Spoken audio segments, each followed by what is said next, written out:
let's see how to understand and how to apply the Euler's method to do simulations.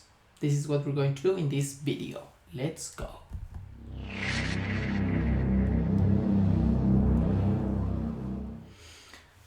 Okay, I want you to imagine that we're going to simulate the motion of an object by using an approximation. So our first approximation, or the way we're going to start our approximation, it's by assuming that we know, so you should know, that your object is moving by a given force. So this force depends on this force, so depends on our position. I'm going to do it in one dimension, so it depends on our position of the object. So, but okay, maybe it changes with velocity, maybe it changes with time, but let's assume that it's going to change with position only. But it doesn't matter with which one. And we know that by second Newton's law, this force is going to be equals to the mass times the acceleration. So we're going to start by understanding this method. Now, this means that this force, it can help you to calculate the acceleration. So if I know the position of the object, I can determine the acceleration by calculating the force.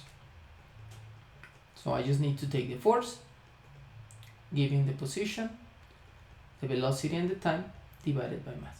So we're going to start by assuming that we know the acceleration of the object. But what's going to happen? We're going to take into account that if the difference of time, or the time given, is very small, so I'm going to use a small time and a small time, and I'm going to call this a small time h. In this small time, h is a very small time, the acceleration of the object is going to be constant. So this is the main idea to apply Euler's method. To apply Euler's method, what we're going to assume is that the acceleration in a small time is going to be constant. So it means that the changes of the force due to the position, velocity and time in this small time is so, it's not as large as we need to have a change in the acceleration. So we're going to assume that in this small time the acceleration is constant.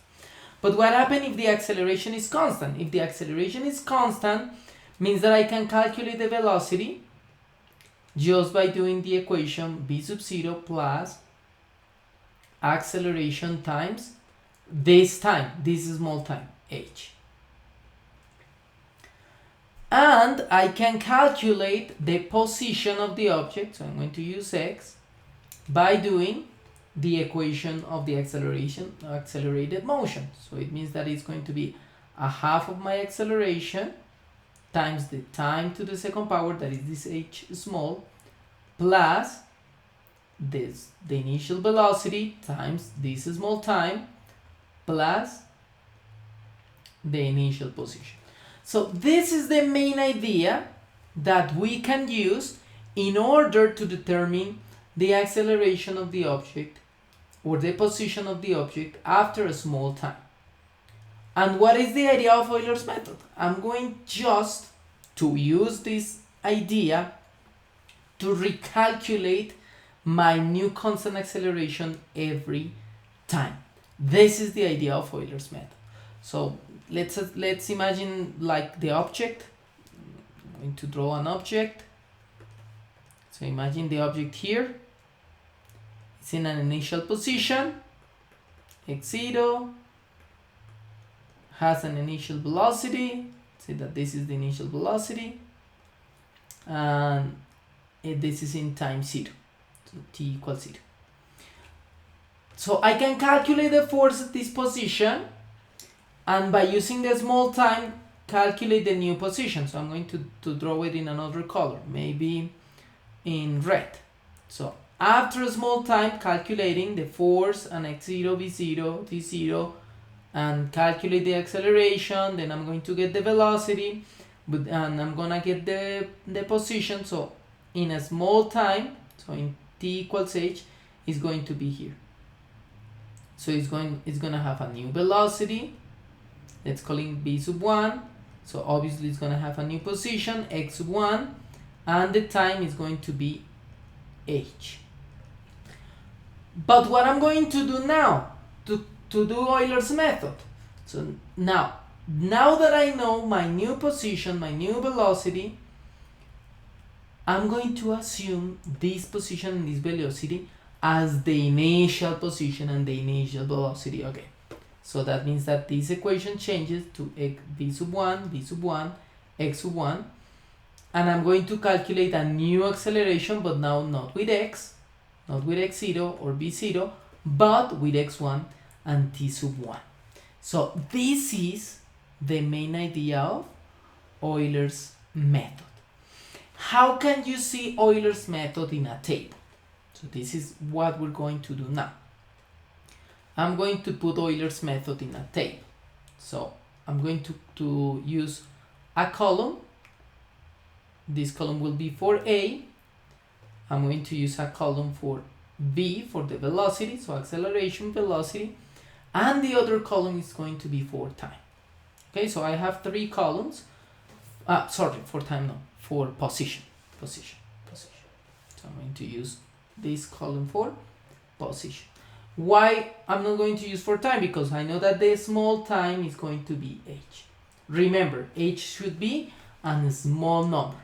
Small number is like, it depends on how we're using our method and what are the times that we're using. So remember the fact of significant figures. For example, if this is a motion that takes about 1 second, so a small time could be 0.1 seconds or 0.01 seconds. Okay, so this is how you choose a small time. If it's a time that takes a motion that takes a several of half a second, so you need to decrease this small time. Okay, now, so how we're going to put this on a table? What we're going to do to put it in a table is just to notice that we're going to, in the first row, we're going to calculate in the first row here, we're going to calculate the initial position, the initial velocity, and then we're going to the second row to calculate the next position and the next velocity using the first row. So this is what we're going to do.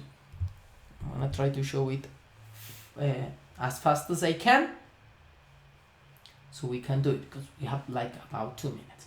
So imagine that in the first row we don't have the acceleration, but we know that the initial velocity is v sub 0 and the initial position is x sub 0. So what we're going to do in the second row? In the second row we're going to calculate our first acceleration. So our first acceleration is going to be calculated just by using the force in the initial position and the initial velocity over the mass of the object. Now, I already calculated this acceleration, so I'm going to calculate the new velocity, v sub 1, by using my equation v sub 0 times ah. And here the position, I'm going to calculate the new position, x sub 1, by using a half of acceleration 1, this will be acceleration 1, times square plus v sub 0 h plus x sub 0. Now remember that the time is h, so I'm going to remember that the time is h. I'm going to rewrite it here. And what happened in the next row? In the next row I'm going to calculate the new acceleration, but the new acceleration a sub 2 is going to be calculated with the force x sub 1 v sub 1 over mass. And now I'm going to calculate the new velocity, but the new velocity v sub 2 is going to be starting by the point v sub 1. So it's going to be v sub 1 plus a sub 2h, and x sub 2 is going to be with the new position a sub 1. So it will be a half of a sub 2 h squared plus b sub 1h plus x sub 1. And this is how we're going to complete the table as many times as we can to calculate new positions of the object and new velocities of the object and new accelerations of the object. So this means that in the row n, or okay, I'm going to change here this notation so I can have the same information here. Oh no, I'm going to keep it 1, 2, 3, but I'm going to put not the row n but the row n plus 1.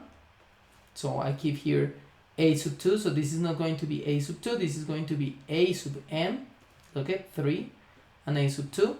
So a sub n is going to be f, but calculated this force not in n but in n minus 1. So x n minus 1 v n minus 1 over mass. The velocity is going to be b sub n equals, so b sub n minus 1 plus a sub n h, and the position is going to be x sub n equals to a half of a sub, okay, I don't think you can see it here, so I'm going to erase it, write it here. Okay, I'm gonna write it here where you can see it.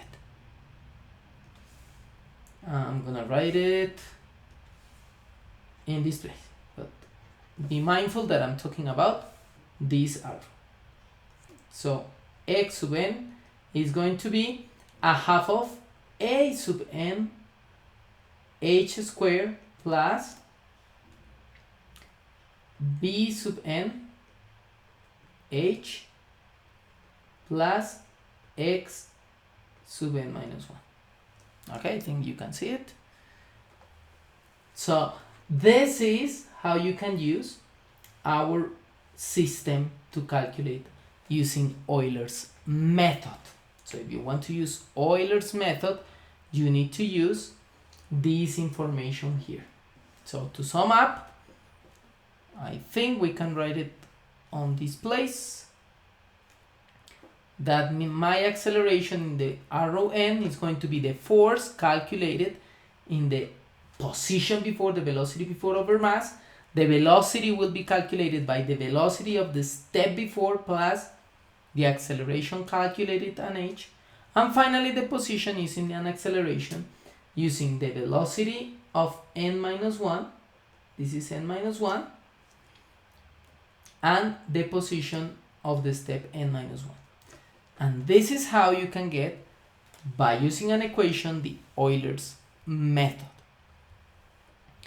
And this is now your turn to work on Euler's method, but in Excel. I suggest you to work on an Excel. Write me in the comments how you can do it in Excel. And if you have any question, I'm here to answer any question you have. And if you like this video and you understand how to do Euler's method, please let me know. See you in the next video. Bye bye. Enjoy using